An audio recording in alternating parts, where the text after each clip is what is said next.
Welcome to another painting guide for the Goblin Convoy. We'll cover a step-by-step guide on how to paint the Splatter Rocketeer.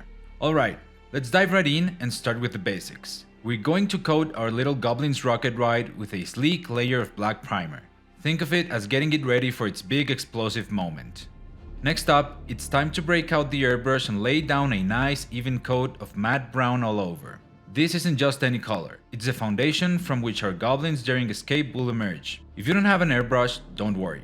You can always use a normal paintbrush, it'll just take a little longer to cover all areas. Now, let's get into the nooks and crannies with a generous wash. This step is like adding shadows to our scene, making every little detail pop and giving that depth we love.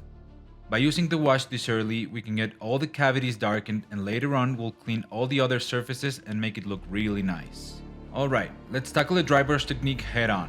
First things first, make sure your brush is almost dry to the touch. Now with Khaki, on our almost dry brush, gently swipe it across the wood edges. The key here is a light touch. Imagine you're brushing dust off an ancient artifact. This method will catch those raised details and edges. Here's where we get a bit artsy. Let's throw on some random washes of sepia ink and fuchsin orange shade on the wood. We're looking to give the wood its own personality and color variation across the different planks. Time for the metallics. With the dry brush, same as before, we will sweep lead belcher across all the bits that should gleam like metal.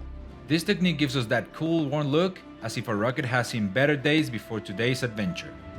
Let's not forget about the details. Applying copper on some of the rivets and metal plates adds that extra flair. It's like saying, yeah, this rocket might be falling apart, but it's still got style. Now, for a touch of drama, we dab Scarlet blood on the missile's tip and on random metal parts to give them a worn-out painted look. It's as if our goblin tried to paint the rocket but got interrupted by, well, exploding. Mix goblin green and matte brown. We'll craft the perfect skin tone for a fearless flyer. This base layer sets the tone for a goblin who's all about rocketing through the skies. Highlighting time! With goblin green, let's hit the high points of our goblin's skin, making them stand out against the backdrop of fiery doom. It's like our goblin is glowing with excitement, or is that just the fire? The shirt gets a base of khaki because despite everything, our goblin still cares about looking good. Fashion doesn't stop for explosions, does it? Now let's brighten up our scene by mixing together ivory and khaki to create the perfect highlight for a goblin shirt. To achieve this, start with equal parts of ivory and khaki on your palette, blending them until you get a smooth light color that's just a few shades brighter than the shirt's base layer. Then, carefully apply this color on the raised edges of the model to make them stand out. Back to the metallics with lead belcher for chains, boots, and plates. Make sure you don't leave any unpainted parts behind. When it comes to painting the lenses of our goblin's goggles, we're aiming for an effect that really makes the viewer feel the heat of the moment. Begin with a solid base of wolf gray on the lenses. This neutral, cool tone serves as the perfect backdrop for what comes next. Once the wolf gray is dry and set, it's time to bring in the heat with hot orange. But here's where precision matters. Use a fine-tipped brush and lightly dab the hot orange onto the parts of the lenses that would reflect the explosion's fiercest glow.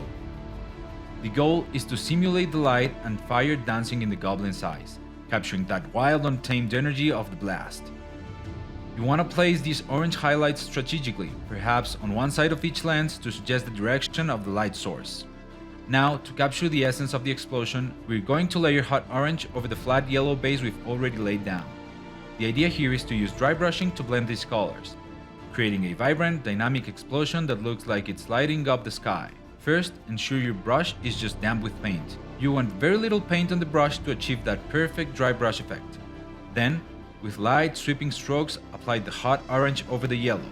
Focus on the outer edges and work your way inwards, allowing the yellow to peek through beneath.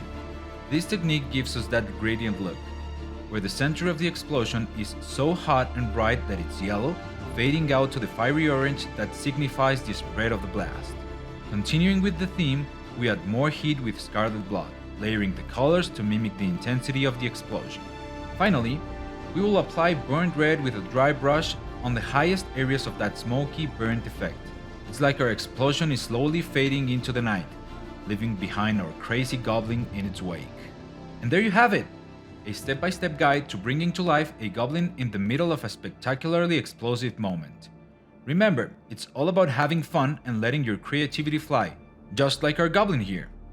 I hope this video has been helpful. feel free to share it around. And don't forget to join our Discord and share your paintings as well. That's all for us today. We'll see you in the next one, and happy painting!